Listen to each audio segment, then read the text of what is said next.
என்றால் ஒரு ஆணையும் பெண்ணையும் இறைவன் படைப்பானா?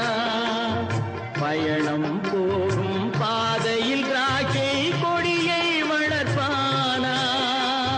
பாவம் என்றால் ஒரு ஆணையும் பெண்ணையும் இறைவன் படைப்பானா?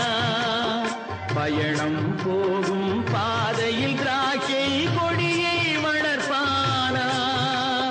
ஆனது ஆகட்டும், போனது போகட்டும், அருகே வரலாமா? அருகே வரலாம்.